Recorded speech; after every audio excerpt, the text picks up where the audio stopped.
Assalamualaikum warahmatullahi wabarakatuh.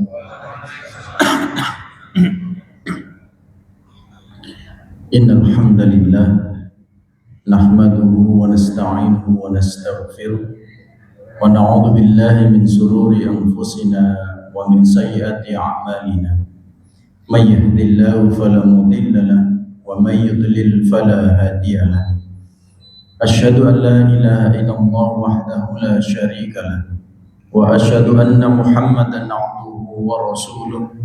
Allahumma salli wa sallim wa barik ala nabiyyina Muhammadin wa ala alihi wa sahbihi wa man tabi'ahum bi ihsan ila yaumiddin.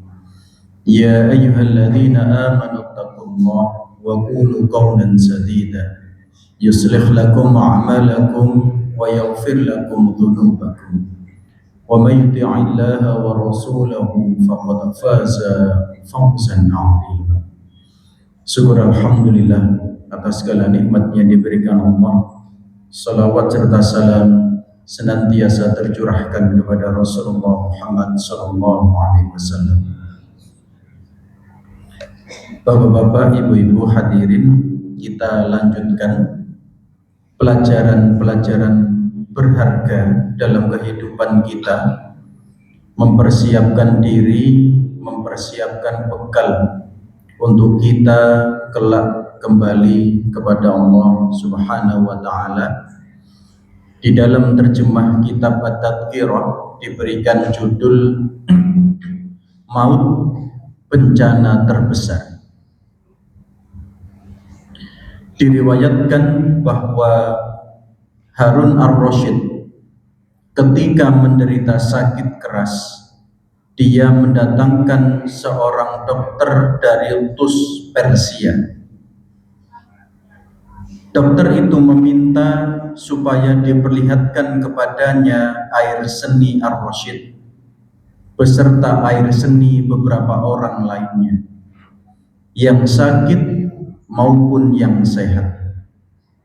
Kemudian dia meneliti air seni yang berada dalam botol-botol yang disediakan. Ketika meneliti air seni ar-Rasyid, dokter menyeru, katakan kepada pemilik air seni ini supaya menulis wasiat. Sungguh kekuatannya telah memudar, bangunan fisiknya telah runtuh.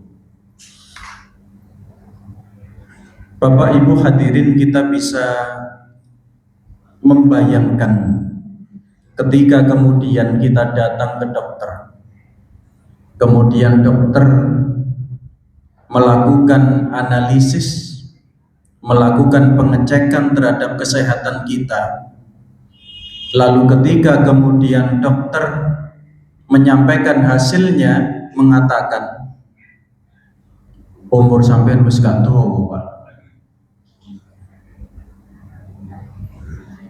Kira-kira perasaan jenengan bagaimana? Bahagia? Koyo sampeyan iki iso urip seminggu kasone wis apik, Pak. Kira-kira perasaan jenengan bagaimana? Bahagia? Gelisah ya ternyata. Kula pikir tambah alhamdulillah dilungkas. Ini pun dirasakan hal yang sama oleh Khalifah Harun ar-Rasyid ketika dokter meneliti air seninya, kemudian dikatakan bahwa pemilik air seni ini sampaikan agar segera membuat wasiat. Jenengan bayang, dan dokter moro-moro jenengan pun damel wasiat, mboten dek ngoten. Dan ini menjadi pelajaran bahwa seseorang yang mulia, seorang khalifah sekalipun tidak akan lepas dari yang namanya maut atau kematian.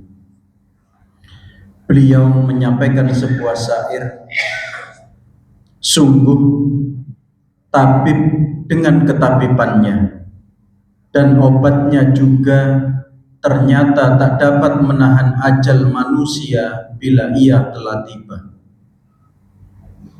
Kenapakah tabib ternyata mati juga? oleh penyakit yang serupa, yang biasanya dapat dia sembuhkan seperti yang sudah dia lakukan.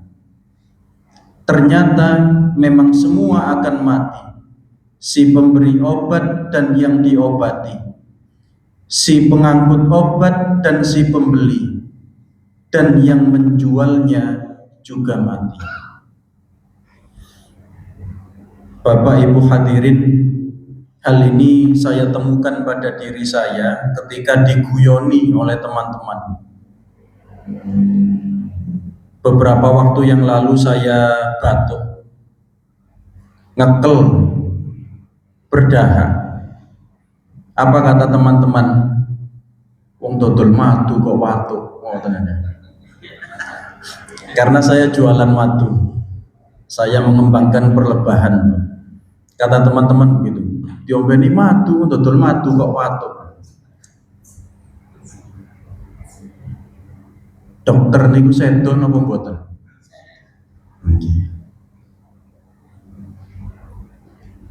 Ini juga menjadi perhatian kita bahwa adapun doa dan ikhtiar kita terkait dengan umur, usia maupun kesehatan itu adalah bagian yang wajib kita lakukan.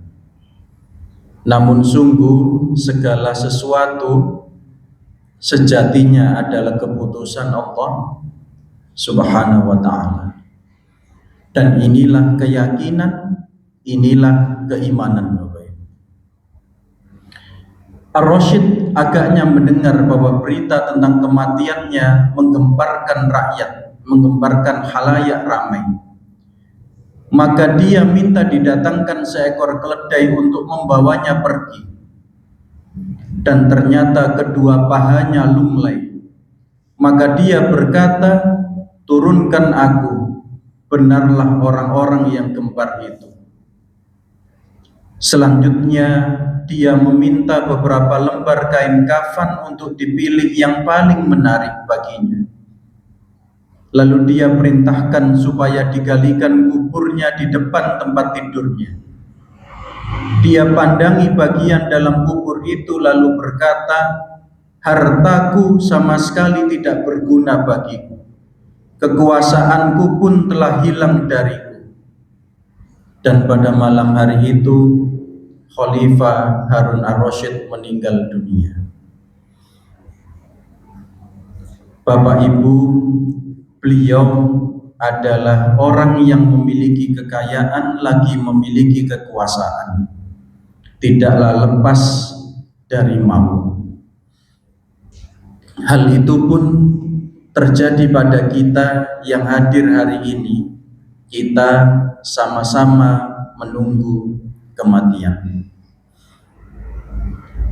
Mari kita mengingatkan diri kita terkait dengan makrifat atau pemahaman mengenai diri kita manusia dan keyakinan kita kepada Allah Subhanahu wa ta'ala. Kita mulai dari pemahaman umumnya manusia. Ada dalam surat Al-Baqarah ayat 55.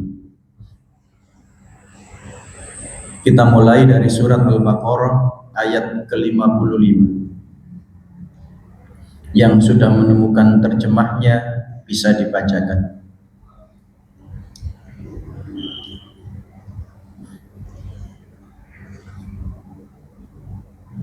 Dan ingatlah ketika kamu berkata, hai Musa, kami tidak akan beriman kepadamu sebelum kami melihat Allah dengan terang. Karena itu kamu disambar halilintar, sedang kamu menyaksikannya. Wa idh qultum ya Musa lan nu'mina laka hatta narallaha jahratan fa akhadhatkumus sa'iqatu wa antum tanzurun. Dan ingatlah ketika kamu berkata ya Musa lan nu'mina laka hatta narallaha jahratan, kami tidak akan beriman kepadamu hatta sebelum narallaha jahratan, kami melihat Allah secara langsung. Fa'akhadhatkumus sa'iqatu wa antum tanzurun, maka seketika halilintar menyambarmu sedangkan kamu menyaksikan. Bapak Ibu, ini adalah kalimat kaum Nabi Musa. Mereka mengatakan kami tidak akan beriman sebelum melihat Allah secara langsung. Kita sama-sama memahami Bapak Ibu, kita ini makhluk jasmani. Yang bisa kita yakini hari ini di dunia dan langsung kita percaya adalah sesuatu yang bisa kita lihat dan rasakan. Bapak Ibu jenengan percaya boten bahwa kita itu pasti akan mati? Percaya napa boten? Dibuktikan dengan apa?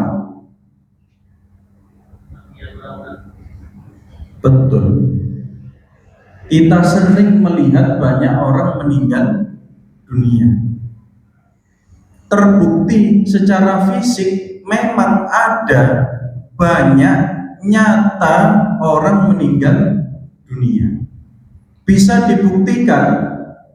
Bisa. Namun ketika kemudian kita ditanya, Bapak Ibu jenengan percaya tidak bahwa kelak kita akan dibangkitkan oleh Allah Subhanahu wa taala dari kematian kita? Percaya atau mboten? Apa buktinya?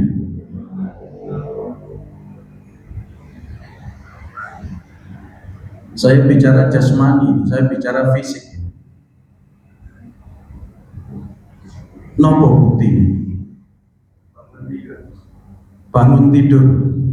Bangun tidur itu menunjukkan kita akan dibangkitkan. Sesuai nopo mboten bangun tidur kita? Apalagi tanah yang tandus kena nopo? Kena hujan, dibangkitkan, diberikan analogi. Jika kita hari ini ditanya, jenengan percaya bahwa surga dan neraka itu ada? Percaya. Apa buktinya?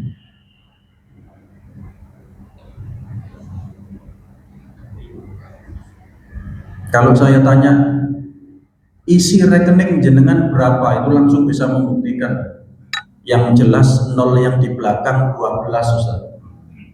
Langsung itu real. Kalau hari ini ditanya sepeda motor jenengan apa, langsung bisa jawab. Mobil jenengan apa, langsung bisa jawab. Tapi kalau kemudian hari ini kita ditanya tentang hal-hal yang gaib, inilah yang dimaksud dengan iman. Oleh karena itu, ciri-ciri orang yang bertakwa itu yang pertama adalah alladzina yu'minuna bil ghaib. Alladzina yu'minuna bil ghaib. Surat napa niku? Al-Baqarah ayat awal-awal. Alif Lam Mim. Dzalikal kitabu la raiba fihi hudal lil muttaqin alladzina yu'minuna bil ghaibi wa yuqimunas shalah. Al-ayat disampaikan terkait dengan ciri-cirinya. Sampun kepanggih saged diwaosaken terjemahnya. Alladzina yu'minuna bil ghaibi wa yuqimunas shalah wa mimma razaqnahum yunfiqun. Yaitu mereka yang beriman kepada yang gaib, yang mendirikan sholat dan menafkahkan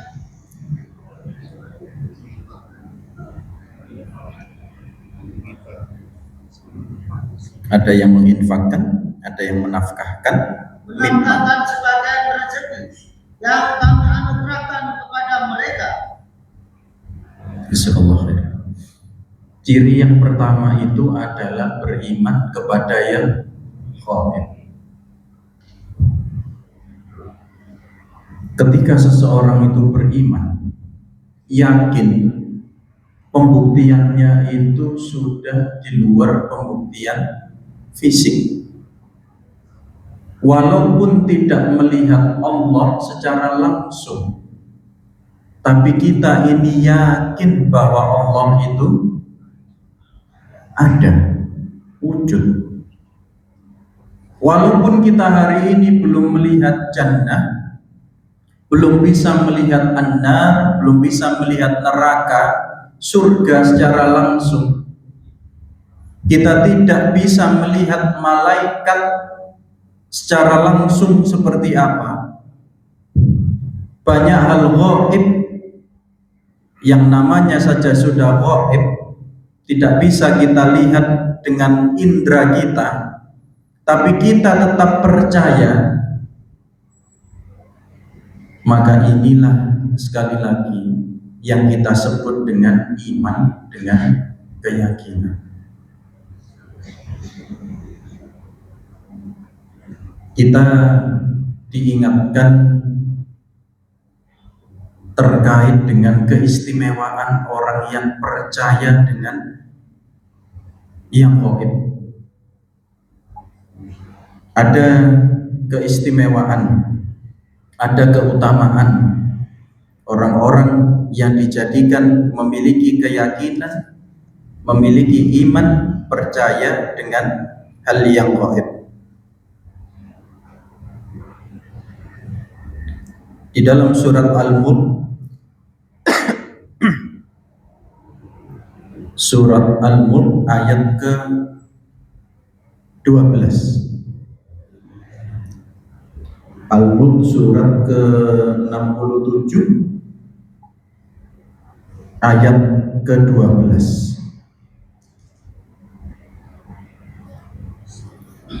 Innal ladzina yakhshawna rabbahum bil ghaibi lahum maghfiratu wa ajrun kabir. Sesungguhnya orang-orang yang takut kepada Tuhannya yang tidak nampak oleh mereka akan memperoleh ampunan dan pahala yang besar. Innal ladzina yakhshawna rabbahum bil ghaib. Sungguh orang-orang yang takut kepada Tuhannya yang gaib, yang tidak terlihat oleh mereka, lahum maghfiratun wa ajrun kabir. Mereka memperoleh ampunan dan pahala yang besar. Bapak Ibu, seseorang yang yakin dengan Allah, yakin dengan yang gaib dalam hal ini terkait dengan rukun iman kita, dan di sini disampaikan orang yang takut kepada Rabb-nya, kepada yang memeliharanya, yang Rabb itu pemeliharanya itu gaib atau tidak bisa kita indra. Apa balasan bagi mereka? Lahum maghfiratu wa ajrun kabir. Mereka akan memperoleh maghfirah, mereka akan memperoleh ampunan, perlindungan, dan pahala yang sangat besar. Orang yang percaya kepada Allah, yang kita sampai hari ini juga tidak bisa melihat Allah jahratan, jahr secara langsung, tapi kita ini yakin kepada Allah, maka orang-orang ini akan mendapatkan ampunan dan mendapatkan pahala yang besar. Yakin, percaya.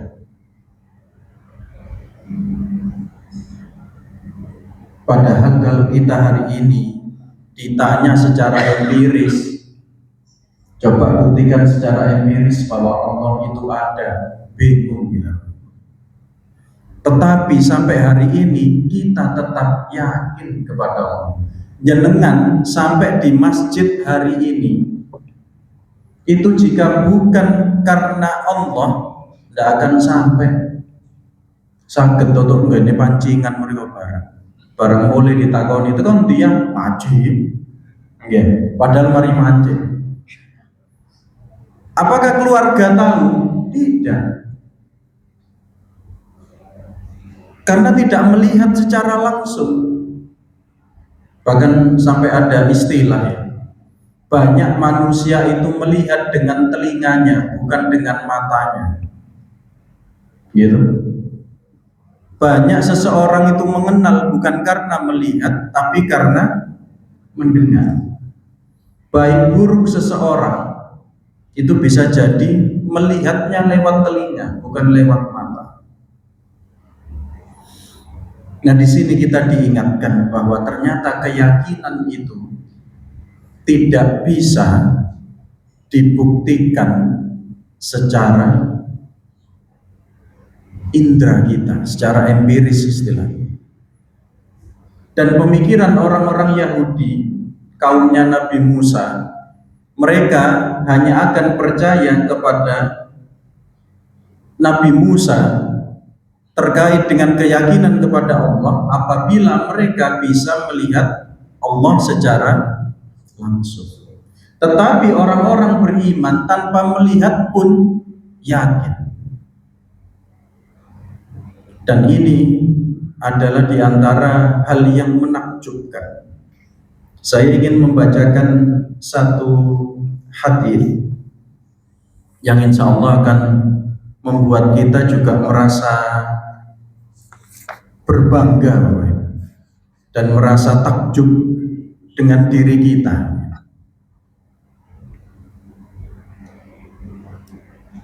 Insya Allah tidak asing terkait dengan hadis ini.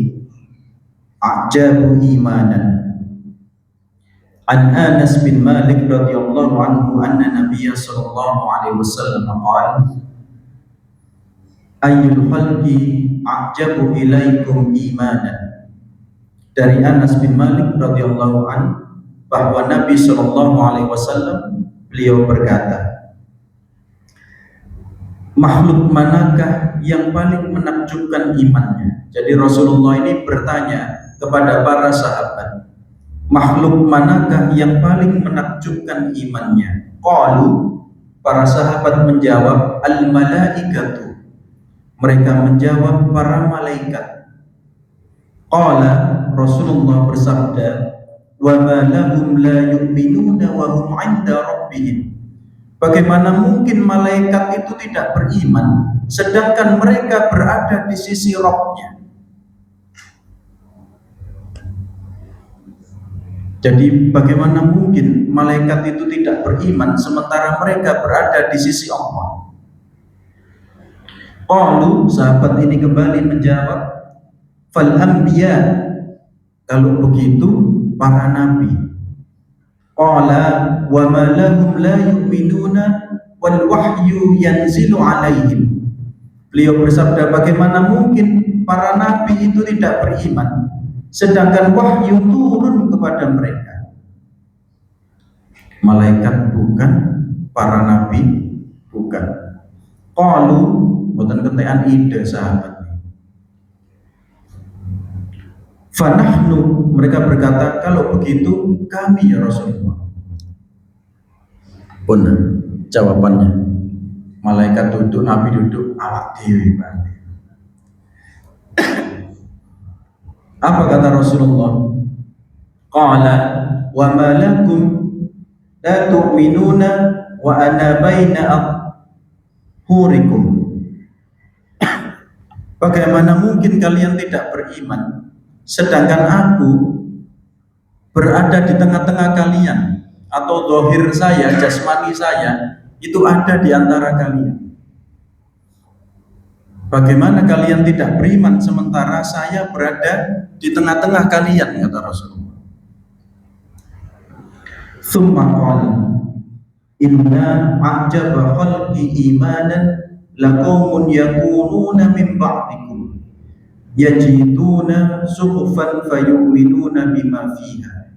Sungguh makhluk yang paling menakjubkan imannya adalah suatu kaum yang datang setelah kalian.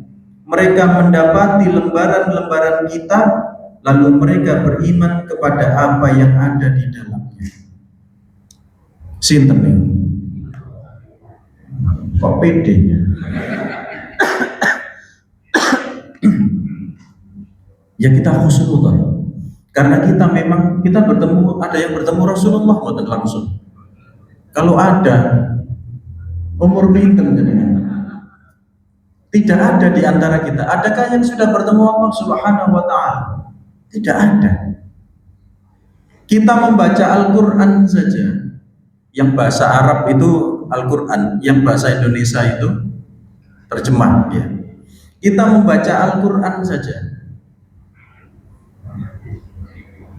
Nggih leres, kadang mboten paham diwaca bola balik apal maksudnya apa? Ya ngono iku, pokoke ngono.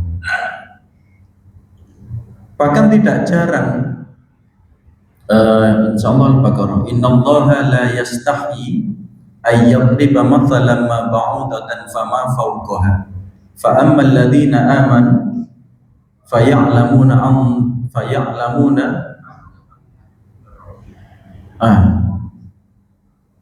selanjutannya niku napa?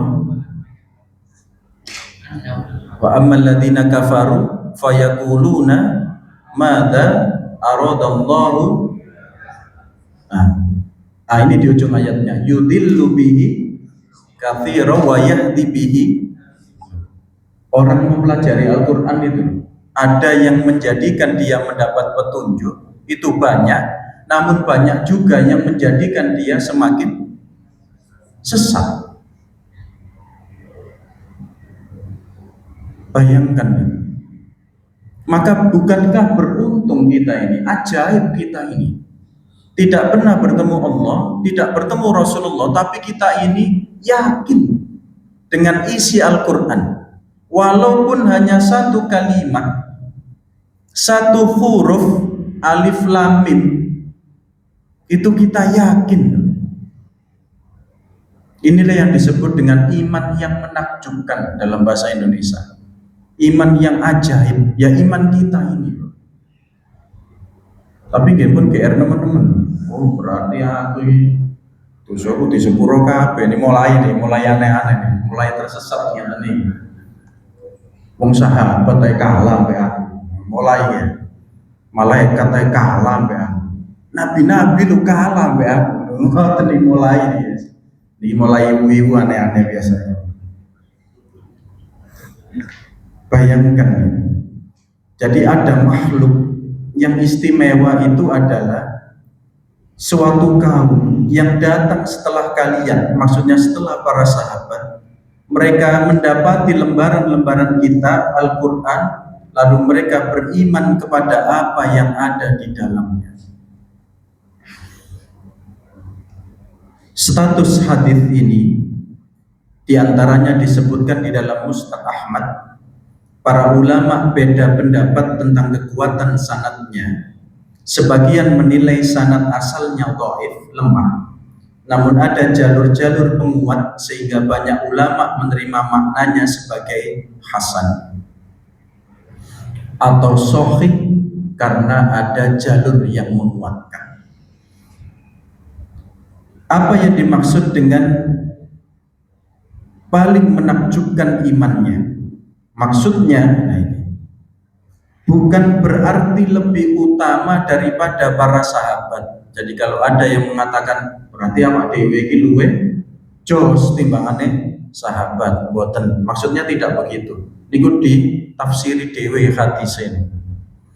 Ulama menyampaikan bukan berarti lebih utama dari para sahabat, tetapi menunjukkan bahwa keimanan mereka sangat mengagumkan karena terjadi tanpa melihat Nabi secara langsung. Masya Allah.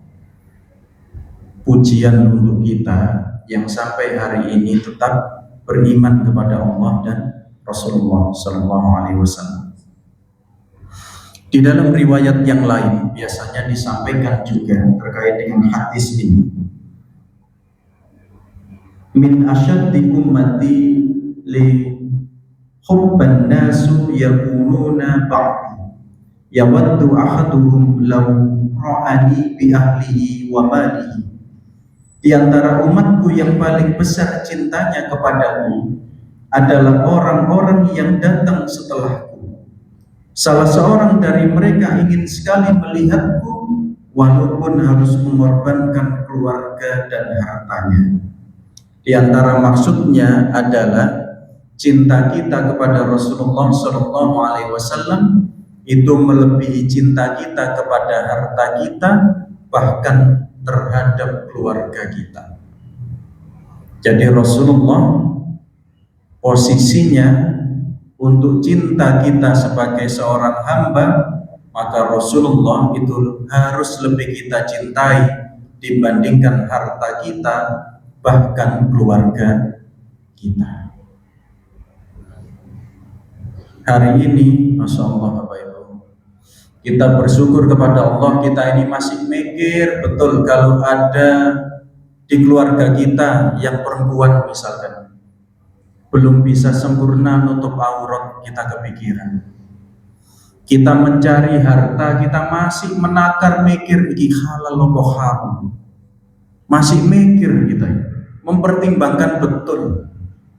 Sementara masyarakat pada umumnya mungkin sudah tidak mikir terlalu jauh. Sing penting untung. Yeah. Sudah tidak memikirkan tentang aurat, yang penting FYP. Yeah. Sing nonton akeh live oleh duit. Ngoten kan sakniki ya. Bu modele kaya napa? Begitakane ya napa pun mboten ngreken, sing penting oleh saweran paus. Ngoten. Panjangi lari-lari. Ini yang live paham ini. Saweran-saweran ngoten. Oleh karena itu kita diingatkan hal yang gaib itu apa? Nah, kita diingatkan terkait dengan rukun iman, Bapak Ibu. Di dalam rukun iman kita diingatkan fa'akhbirni 'anil iman. Qala an tu'mina billah wal malaikatihi wa kutubihi wa rusulihi wal yaumil akhir wa tu'minal bil qadari khairihi wa syarrihi. Yang pertama kita diingatkan beriman kepada malaikat. Bapak Ibu percaya boten dengan malaikat? Percaya. Buktine nopo? Walaupun tidak bisa dibuktikan karena kita orang beriman, maka kita yakin. Kalau ditanya tahu ketemu malaikat sampean, kemeruh sampean. Misalkan orang tidak beriman itu kan nggih pertanyaan ngoten-ngoten niku, kemeruh. Tahu ketemu malaikat? Nek wong mati ku koyo ngene, tahu mati ya sampean. Itu adalah pertanyaan orang-orang yang tidak beriman. Sementara kita orang yang beriman, saya mengingatkan kembali guru saya dulu, wong iman. Iki oren, nek Kanjeng Nabi ngomong iki ijo, ya awak dhewe kudu percaya nek iki ijo. Ngoten. Niku iman. Tapi nek mboten percaya Kanjeng Nabi ngomong iki ijo kene cek bertahan oren, nah, niku berarti mboten iman. Analogi sederhananya begitu. Sehingga kita diingatkan terkait dengan malaikat bahwa kita ini senantiasa didampingi oleh malaikat. Depan kita, belakang kita, kanan dan kiri kita. Namun di sisi yang lain kita ini juga digoda oleh baik dari depan, belakang, kanan dan kiri. Tinggal jenengan kuat sing jogo, apa kuat sing bisi, kuat sing budo. Karena kita juga tidak lepas dari karakter malaikat yang senantiasa berada di kanan dan kiri kita, yang mencatat. Ya. Sinten niku? Raqib Atid niku nama malaikat no. Kinse surat apa niku Raqib Atid? Surat Qaf insyaallah. Coba kita cek nih. Ya, kalimat raqib. Jenengan semerap Raqib Atid niku saking sinten? Boten. Ya biasa sing bocor niki Pak.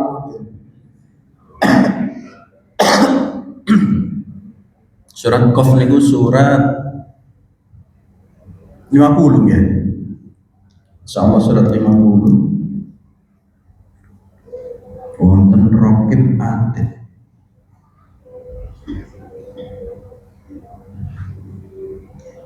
Oke. Ayat 17. 17 ayat 17. Yaitu ketika dua orang malaikat mencatat amal perbuatannya, seorang duduk di sebelah kanan dan yang lain duduk di sebelah kiri.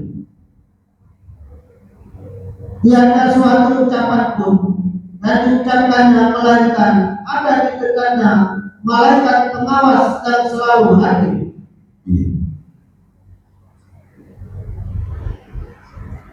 Boten diterjemahkan rokib atid ya. Tapi di 18 itu malaikat pengawas yang selalu siap mencatat. Berarti rokib atid itu bukan nama ya.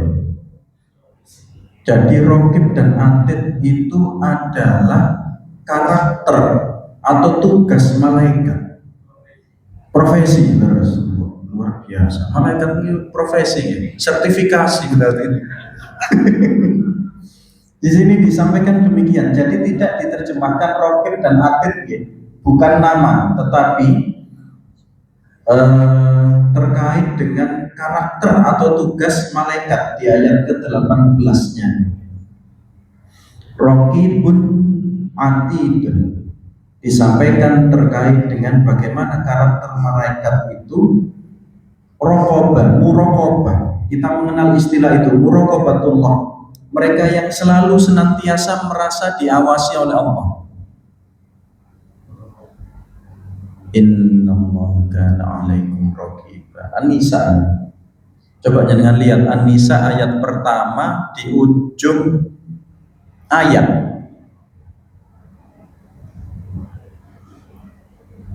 Nggih, insyaallah. Ujung ayatnya ada kata raqiba.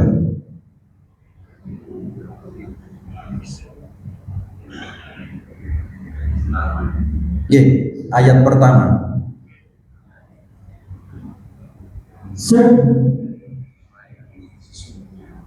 Sesungguhnya Allah selalu menjaga dan mengawasi kamu. Nah, berarti rokib itu adalah tugas atau karakter yang senantiasa mengawasi.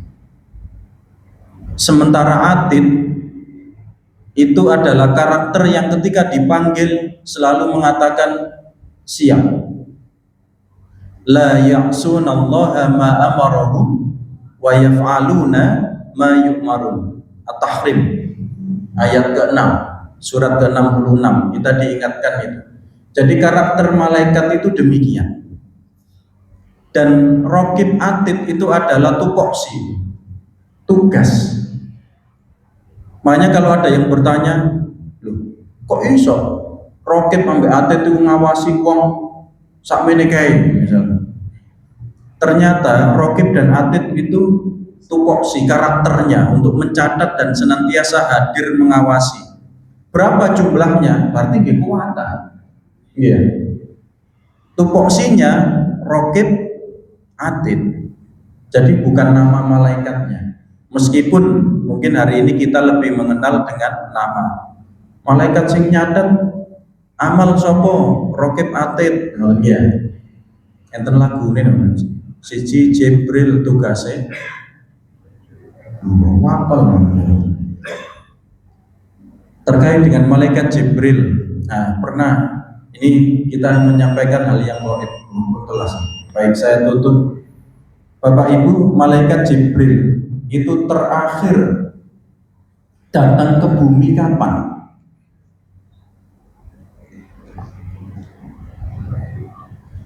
Kapan malaikat Jibril? Malaikat Jibril itu tugasnya membawa wahyu. Maka malaikat Jibril itu terakhir datang ke bumi kapan?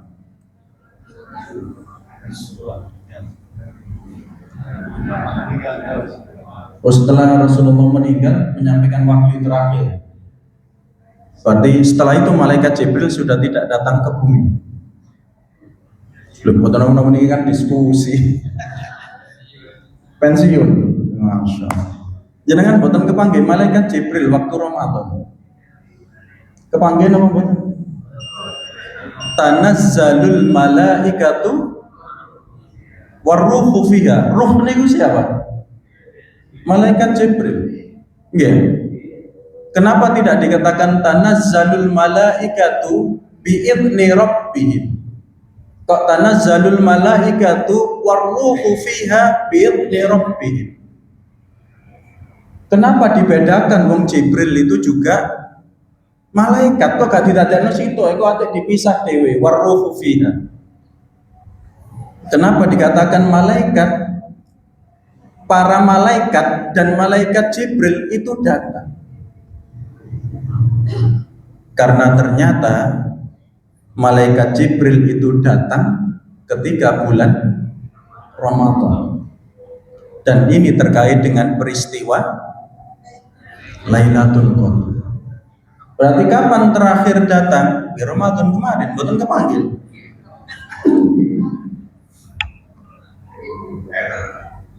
Dan kalau membahas Lailatul Qadar dengan malaikat Jibril, indah apa? Ini analogi saja.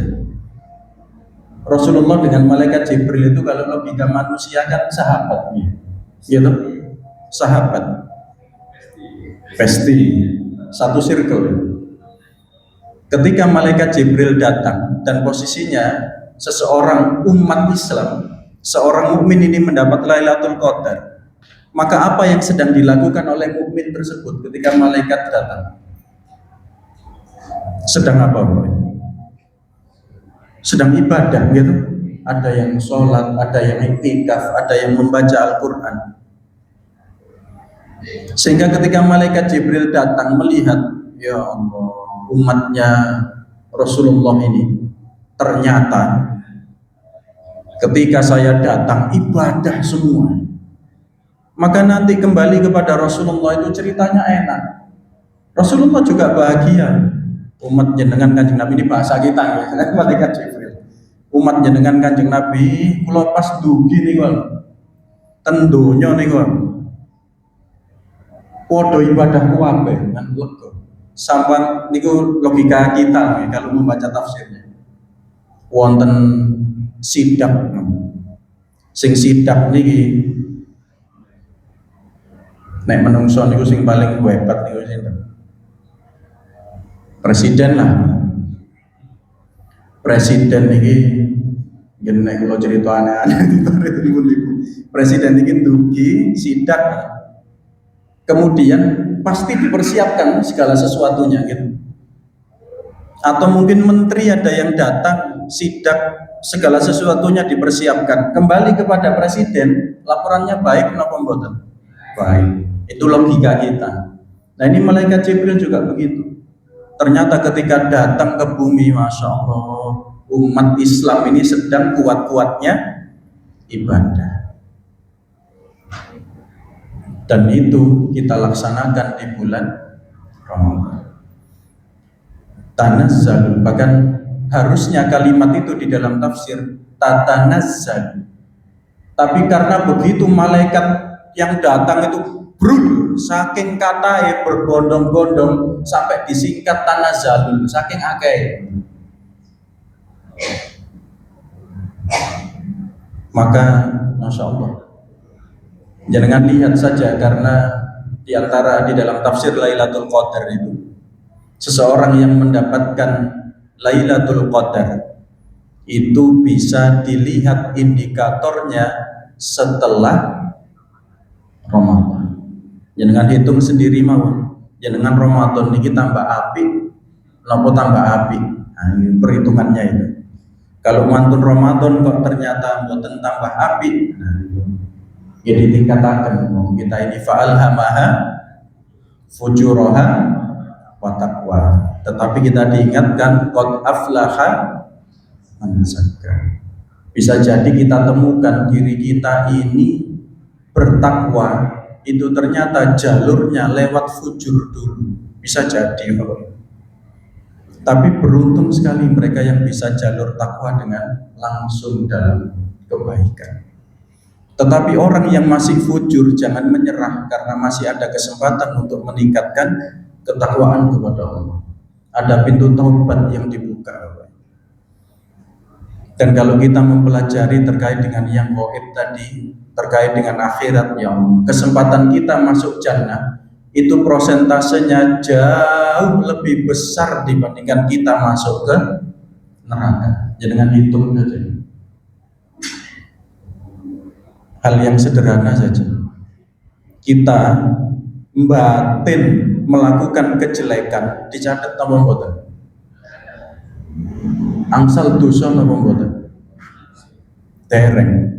Tapi batin nglakoni kebaikan dicatat napa mboten? Angsal pahala napa mboten? Loh, ya. Berarti kesempatan kita masuk jannah itu lebih besar. Tapi jangan main-main. Walau gampang swarga. Ini kehati-hatian kita. Baik, insyaallah ini yang saya sampaikan terkait dengan yang gaib. InsyaAllah mudah-mudahan menambah keyakinan kita kepada Allah, keyakinan kita kepada Rasulullah SAW, sehingga kita menjadi hamba yang istiqomah dan tidak tergoyahkan akidah kita. Baik, kita tutup dengan istighfar dan doa kafaratul majelis.